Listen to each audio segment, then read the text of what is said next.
দলীয়ভাবে এই ঘটনার যারা ঘটাইছে তাদের একটা দৃষ্টান্তমূলক শাস্তি চাই এবং তাদেরকে বিচারের আওতায় আইনা তাদেরকে যাতে অনতিবিলম্বে গ্রেপ্তার করে তাদেরকে কোর্ট হাজতে পাঠায় আমাদের দল থেকে এবং আমাদের দল থেকে রেদওয়ান আহমেদের পক্ষ থেকে আমি এটার জন্য জোর দাবি জানাই এবং এই ঘটনার জন্য নিন্দা ও প্রতিবাদ জানাই এবং ভবিষ্যতে এটার কোনো পুনরাবৃত্তি যাতে না ঘটে আমি এলাকার সমস্ত লোকদের কাছে দলমত নির্বিশেষে সবার কাছে এই অনুরোধ করব, আপনারা শান্ত হন এবং সবাইকে এই ধরনের ঘটনার জন্য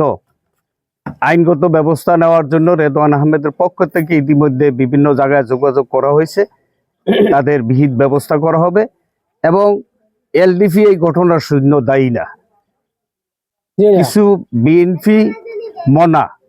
যারা এক সময় তারাই সন্ত্রাসী করছে, বিভিন্ন জায়গায় সাদাবাজি সন্ত্রাসী তারাই করে, তাদের একটা বাহিনী আছে, তারা কিন্তু বিএনপির নামদারি, তারা কিন্তু বিএনপির নেতা বা কর্মী না। তারা বিএনপির নামে তারা বিএনপির বদনাম করার জন্য এবং সাধারণ মানুষের উপরে যে অন্যায় অত্যাচার তারা করছে এটা তীব্র নিন্দা এবং প্রতিবাদ জানিয়ে তাদের বিরুদ্ধে আইনানুগ ব্যবস্থা করে এবং তাদেরকে শাস্তির আওতায় আনে এই কথা বলে আমার কথাবার্তা শেষ করছি।